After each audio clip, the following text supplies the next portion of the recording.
Hello विद्यार्थीगण, आज आपके सामने सिविल कोड जो कि चंद दिन पहले उसका एग्जाम हुआ 2024 आप देख रहे हैं बिहार सिविल कोड परीक्षा 2024 पद कोड रीडर का जो एग्जाम हुआ, जो एक प्रकार का डिस्क्रिप्टिव क्वेश्चन था। भले वो छोटे छोटे उत्तर देने थे, एक एक लाइन का उत्तर देना था, लेकिन उसमें बहुविकल्पीय नहीं था, एमसीक्यू वो नहीं था, बहुविकल्पीय नहीं था, उसका उत्तर स्वतः आपको लिखना था। तो वैसे प्रश्न को किस प्रकार से उत्तर लिखा जा सकता है, किस प्रकार से बेहतर उत्तर दी जा सकती है जिससे आपको अच्छे अंक प्राप्त हो सकते हैं।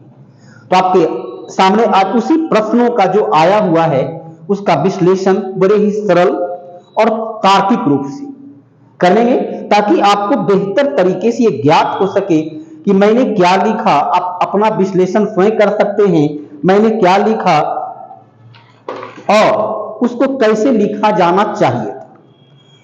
अब अपना मूल्यांकन आप स्वयं करके आगे के लिए भविष्य की योजना का निर्माण कर सकते हैं।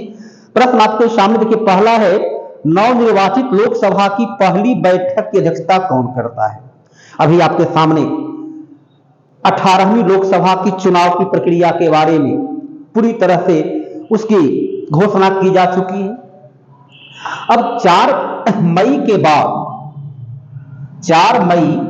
के बाद जब लोकसभा की पहली बैठक होगी, 4 मई को परिणाम आ चुका होगा, जब भी बैठक हो 10 मई 12 मई, तो यहां पर सामान्य अवस्था में कहता क्या है कि लोकसभा अपनी पहली बैठक में अनुच्छेद 93 के आधार पर अपने में से एक को अध्यक्ष चुनता है।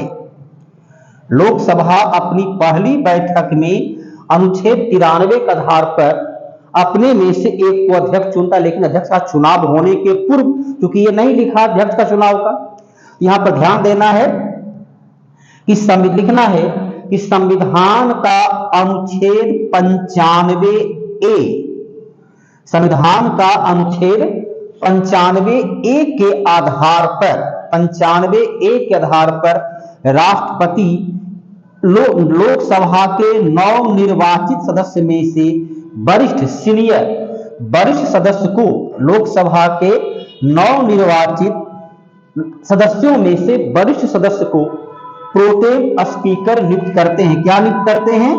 तो प्रोटेम स्पीकर नियुक्त करते हैं, जो अनुच्छेद 99 के आधार पर लोकसभा के नवनिर्वाचित सदस्य को शपथ दिलाते हैं और लोकसभा के अध्यक्ष के चुनाव होने तक लोकसभा की बैठक की अध्यक्षता करते हैं।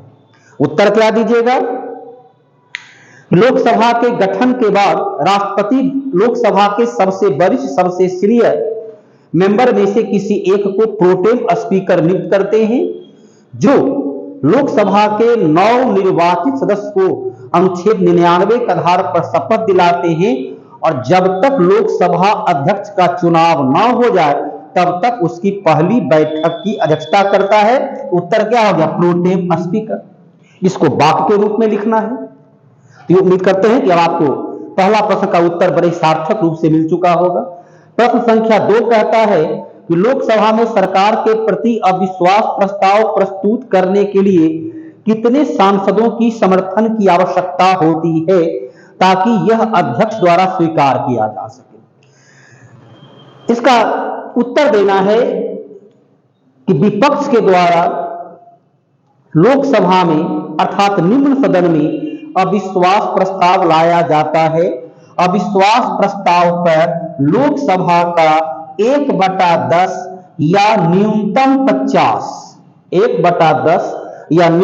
50 सदस्यों का हस्ताक्षर होना आवश्यक है।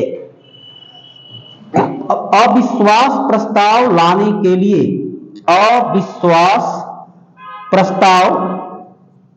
लाने के लिए, किसी प्रकार की कारण बतलाना आवश्यक नहीं।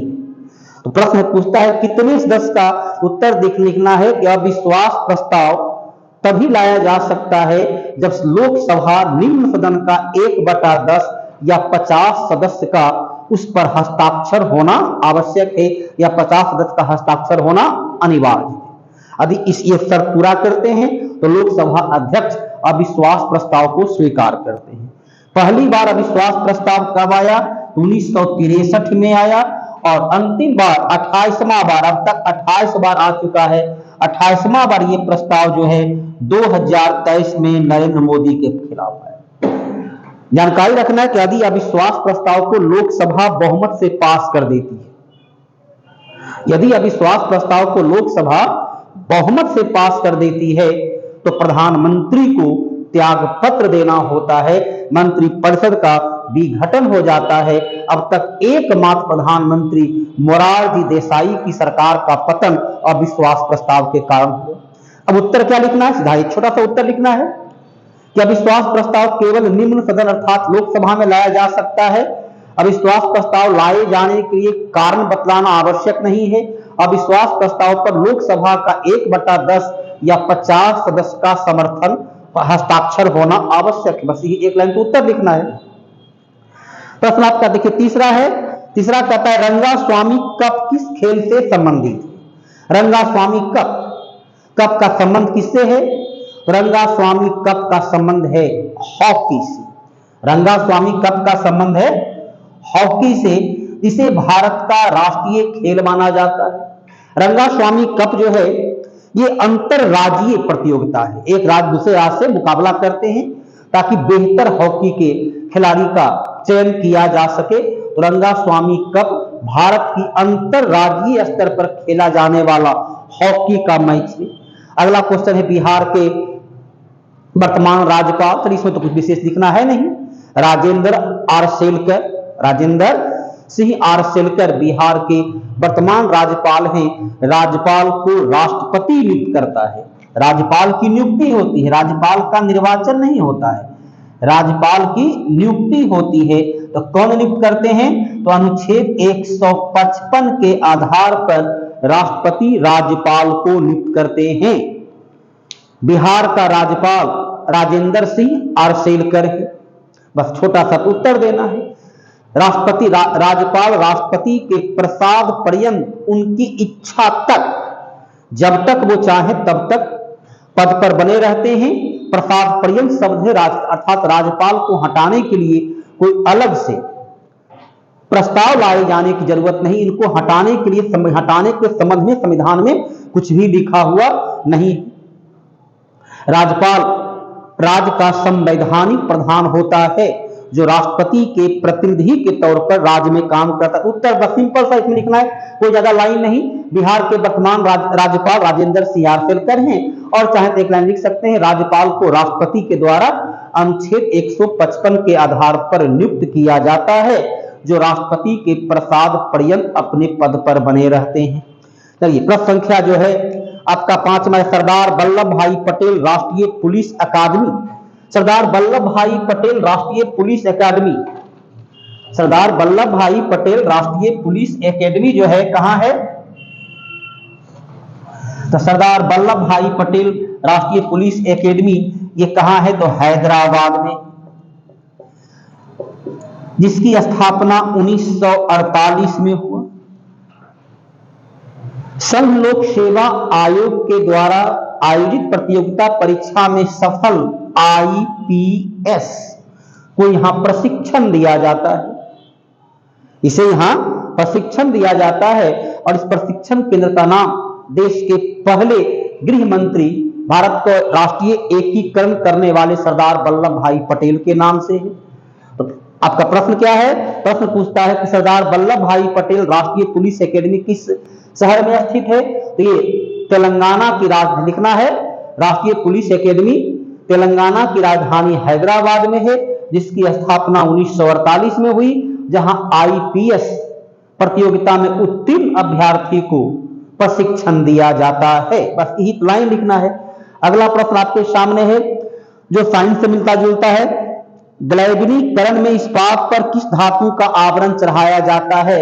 यहां देना है ग्लैबनीकरण अर्थात लोहा को जंग से बचाने के लिए उस पर जस्ता, लोहा को जंग से बचाने के लिए उस पर जस्ता का लेप लगाया जाता है ताकि लोहा को जंग से बचाया जा सके।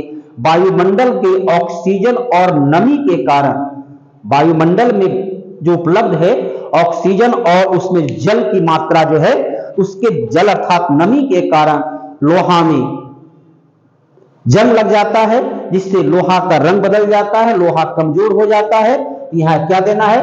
प्रश्न का उत्तर में लोहा को जंग से बचाने के लिए उस पर जस्ता का लेप लगाया जाता है, ताकि लोहा को जंग से बचाया जा सके। उसे ही ग्लैबलेनीकरण के नाम से, जस्तीकरण के नाम से जाना जाता है।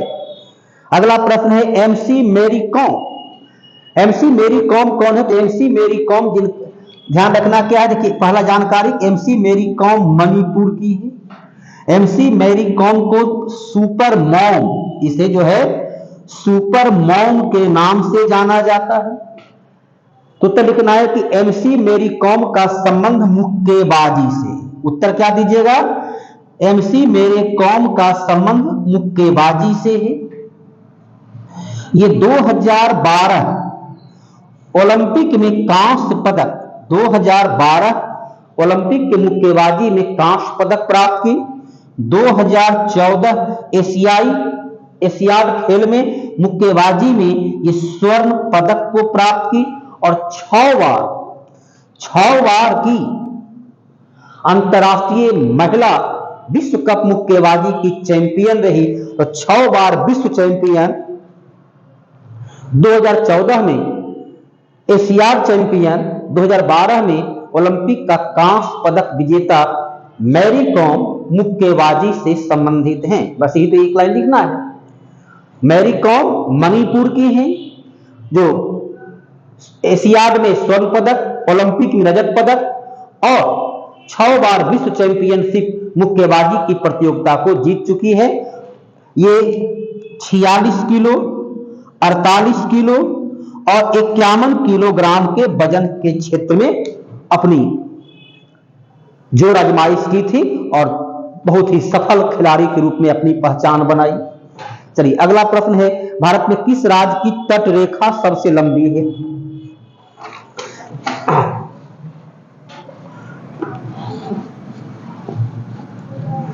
भारत में जो तट रेखा मतलब क्या होता है? समुद्री सागरीय सीमा। भारत की कुल तट रेखा 15,200 किलोमीटर लंबी, सॉरी, भारत की कुल तट रेखा 7516.6 किलोमीटर लंबी है, और स्थल सीमा 15,200 किलोमीटर लंबी है। पूछा है तट रेखा। देखिए भारत का जो राज्य को देखा जाए तो इस प्रकार के आपका नीचे का भाग है, देखिए ऊपर का है, सबसे ऊपर में वेस्ट बंगाल, उसके बाद है उड़ीसा, उसके पश्चात है आंध्र प्रदेश और सबसे नीचे है तमिलनाडु। उसके पश्चात इधर आइए, पहले है केरल, उसके बाद कर्नाटक, उसके बाद गोवा, तब है महाराष्ट्र और सबसे ऊपर में है गुजरात। तो भारत का 9 राज्य जिसकी सागर तट मिलती है, तो सबसे लंबा तट, सागरीय तट किसका है? गुजरात का है। तो टोटल 1600 किलोमीटर। लेकिन चलिए कच्छ का रण को जोड़ देते हैं तो हो जाता है। ऐसे भी समान अवस्था में देखते हैं तो गुजरात का जो है 1214.7 किलोमीटर लंबी गुजरात का तट रेखा सबसे लंबा है। तो भारत का 9 राज्य की तटीय रेखा है। कुल तट रेखा की लंबाई 15,200 किलोमीटर है, इसमें गुजरात की सबसे, तो उत्तर क्या देना है कि भारत में गुजरात की सागरीय तट रेखा सबसे लंबी रेखा है, जिसकी कुल लंबाई 1214.7 किलोमीटर और कच्छ का रण सहित 1600 किलोमीटर भारत की तट रेखा गुजरात की हो जाती है। यही उत्तर देना है। तो जानकारी यदि बेहतर रहती है तो उत्तर को लिखने में स्वाभाविक तौर पर आपका कलम जो है स्मूथली भागता है, बिना झिझक आप उसका उत्तर देते हैं। प्रश्न संख्या 9 कहता है भारत का सबसे बड़ा वाणिज्यिक बैंक, कॉमर्शियल बैंक कौन है?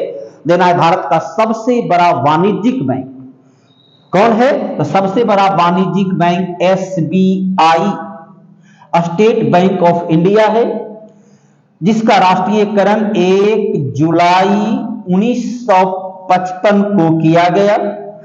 एसबीआई को 1921 में इसका नामकरण था इंपीरियल बैंक। इंपीरियल बैंक को ही 1 जुलाई 1955 को राष्ट्रीयकरण करते हुए उसका नामकरण किया गया एसबीआई। यह सार्वजनिक क्षेत्र की पब्लिक सेक्टर की भारत की सबसे बड़ी वाणिज्यिक बैंक है। प्राइवेट और पब्लिक दोनों में सबसे बड़ी बैंक। उत्तर क्या देना है? भारत का सबसे बड़ा वाणिज्यिक बैंक, सार्वजनिक क्षेत्र का bank SBI, state bank of India है, जिसे पूर्व में इंपीरियल बैंक कहते थे, जिसका राष्ट्रीयकरण 1 जुलाई 1955 को किया गया। अगला प्रश्न जो आपके सामने है, शेर शाह सूरी का मकबरा कहां अवस्थित है? शेर शाह सूरी जिसका शासनकाल क्या है? शेर शाह सूरी का शासनकाल है 1540 से 1545। तो शेर शाह सूरी अपना मकबरा अपने जीवन काल में ही, शेर शाह सूरी ने अपना मकबरा अपने जीवन काल में ही उसका निर्माण की प्रक्रिया को शुरू कर दिया था, जिसे पूरा उसका बेटा इस्लाम शाह के द्वारा उसे पूरा करवाया गया। यह कहां है? तो बिहार का सासाराम में एक तालाब के मध्य अवस्थित है। एक तालाब के मध्य यह अवस्थित है, अष्टभुजाकार। ये एक तालाब के मध्य अवस्थित है, अष्टभुजाकार। कैसा है? तो तालाब के मध्य यह अष्टभुजाकार अवस्थित है। तो उत्तर क्या लिखना है? शेर शाह सूरी का मकबरा बिहार के सासाराम में एक तालाब के मध्य अवस्थित है, जिसका निर्माण अपने जीवन काल में इसने स्वयं शुरू करवाया, लेकिन निर्माण पूरा करवाने का श्रेय इसका पुत्र इस्लाम शाह को जाता है। शेर शाह सूरी 1540 से 1545 तक दिल्ली का सुल्तान के रूप में काम किया। अगला जो प्रश्न है, हम भारत के लोग शब्द का प्रयोग लिखना है कि हम भारत के लोग शब्द से हमारा देश का संविधान की प्रस्तावना, भारतीय संविधान की, उत्तर क्या दोगे? तो भारतीय संविधान की प्रस्तावना की शुरुआत होती है, हम भारत के लोग भारत को संपूर्ण प्रभुत्व संपन्न समाजवादी पंथ निरपेक्ष लोकतंत्रात्मक गणराज्य। तो हमारी संविधान की प्रस्तावना की शुरुआत होती है हम भारत के लोग से। बस कितना सिंपल सा कोई क्वेश्चन आपके सामने है। अगला प्रश्न है, किस भारतीय एथलीट को पायोली एक्सप्रेस के नाम से, पायोली एक्सप्रेस जाना जाता है? पीटी उषा, जिसे भारत में उड़न परी के नाम से, ट्रैक फील्ड की रानी के नाम से। तो पीटी उषा जिसे पायोली एक्सप्रेस, पीटी उषा को कहा जाता है उड़न परी। पीटी उषा को भारतीय ट्रैक एंड फील्ड की रानी पीटी उषा 1982 में पहली बार एशियाड खेल में शामिल हुई, और एशियाड खेलों में पीटी उषा ने 4 स्वर्ण सहित कुल 11 पदक प्राप्त की। पीटी उषा ने इस भारतीय एशियाड में 100 मीटर 400 मीटर की दौड़ में 1 2 नहीं 4 स्वर्ण सहित 11 पदक प्राप्त करने वाली भारत की अब तक की सबसे सफल एथलीट रही। तो पायोली एक्सप्रेस क्या है? तो केरल की पीटी उषा, जिसे उड़न परी के नाम से, जिसे field and track and field की रानी के नाम से भी जाना जाता है, वो थी पीटी उषा, जिन्हें पायोली एक्सप्रेस के नाम से जाना जाता है। अगला जो प्रश्न आपके सामने है, स्वतंत्र भारत के पहले भारतीय गवर्नर जनरल कौन थे? तो स्वतंत्र भारत के पहले भारतीय गवर्नर जनरल, स्वतंत्र भारत के पहले भारतीय गवर्नर जनरल जो भारत का अंतिम गवर्नर जनरल भी थे, वो कौन थे? उत्तर देना है चक्रवर्ती राजगोपालाचारी। चक्रवर्ती राजगोपालाचारी। तो स्वतंत्र भारत के प्रथम भारतीय एवं अंतिम गवर्नर जनरल कौन थे? तो चक्रवर्ती राजगोपालाचारी थे। अगला जो आपके सामने प्रश्न है, भारत राज्य का संवैधानिक प्रमुख कौन होता है? तो उत्तर देना है संविधान का अनुच्छेद 53 संविधान का अनुच्छेद 53 के आधार पर संघ सरकार की संवैधानिक प्रधान राष्ट्रपति होते हैं। या संघ सरकार की कार्यपालिका शक्ति राष्ट्रपति में अंतर्निहित होती है। जैसे अनुच्छेद 154 के धारा बतलाए थे कि राज्य की कार्यपालिका शक्ति राज्यपाल में, तो अनुच्छेद 53 के आधार पर संघ की कार्यपालिका शक्ति राष्ट्रपति में अंतर्निहित होती है। और 15वां और अंतिम प्रश्न जो आपके सामने है कि भारतीय पुनर्जागरण का जनक, तो भारतीय पुनर्जागरण का जनक राजा राम मोहन राय, राजा राम मोहन राय। बड़ा सिंपल सा क्वेश्चन आपको पूछा गया है। तो कौन थे? तो राजा राम मोहन राय को भारतीय पुनर्जागरण का जनक कहा जाता है, जिन्होंने 1828 में कलकत्ता में ब्रह्म सभा की स्थापना किए और इनके ही प्रयास से 1829 में सती प्रथा निषेध अधिनियम पास हुआ। विद्यार्थी कहते हैं कितना सामान्य सा प्रश्न है, कितना सिंपल सा प्रश्न है। इस प्रश्न को बड़े एक एक लाइन में बेहतर तरीके से लिखा जा सकता है। तो बड़े ही इसको यदि सभी प्रश्न को आप एक साथ देखिए क्या देना है। तो लोकसभा के नवनिर्वाचित पहली बैठक अध्यक्षता कौन करता है? तो प्रोटेम स्पीकर करता है। लोकसभा में अविश्वास प्रस्ताव लाने के लिए न्यूनतम 1/10 या 50 सदस्य का समर्थन की आवश्यकता होती है। रंगास्वामी कप का संबंध हॉकी से है। वर्तमान में बिहार के राज्यपाल राजेंद्र सिंह आर्सेलकर हैं। सरदार वल्लभ भाई पटेल राष्ट्रीय पुलिस एकेडमी हैदराबाद में है, जिसकी स्थापना 1948 में हुई। ग्लेवनी केंद्र में इस्पात पर किस धातु का आवरण चढ़ाया जाता है? जस्ता पर, जिससे कि इस्पात को, लोहा को जंग लगने से बचाया जा सके। एमसी मेरी कॉम का संबंध है मुक्केबाजी से, जो 6 बार की विश्व विजेता और 2012 ओलंपिक की कांस्य पदक विजेता रही। भारत का किस राज्य की तट रेखा, भारत की सबसे लंबी तट रेखा गुजरात की 1214.7 किलोमीटर लंबी है। भारत का सबसे बड़ा वाणिज्यिक बैंक कौन है? तो एसबीआई, जो पब्लिक सेक्टर की बैंक है। शेरशाह सूरी का मकबरा बिहार के सासाराम में अवस्थित है। शेरशाह सूरी 1540 से 1545 तक दिल्ली का सुल्तान रहा। हम भारत के लोग, भारत को संपूर्ण प्रभुत्व संपन्न समाजवादी, इसकी शुरुआत संविधान की प्रस्तावना से होती है। पायोली एक्सप्रेस के नाम से मशहूर पीटी उषा ने एशियाड खेल में 4 स्वर्ण सहित 11 पदक प्राप्त की। भारत का स्वतंत्र भारत के पहले भारतीय गवर्नर एवं अंतिम भारतीय गवर्नर जनरल चक्रवर्ती राजगोपालाचारी थे।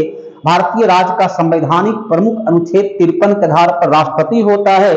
भारतीय पुनर्जागरण आंदोलन का पिता ये राजा राम मोहन राय को कहा जाता है। बस यही तो उत्तर था विद्यार्थीगण। उम्मीद करते हैं कि अब आपको इसमें किसी प्रकार की प्रॉब्लम, समस्या नहीं रही होगी। एग्जाम देने वाले विद्यार्थी अपना पुनर्मूल्यांकन स्वयं कर सकते हैं। धन्यवाद।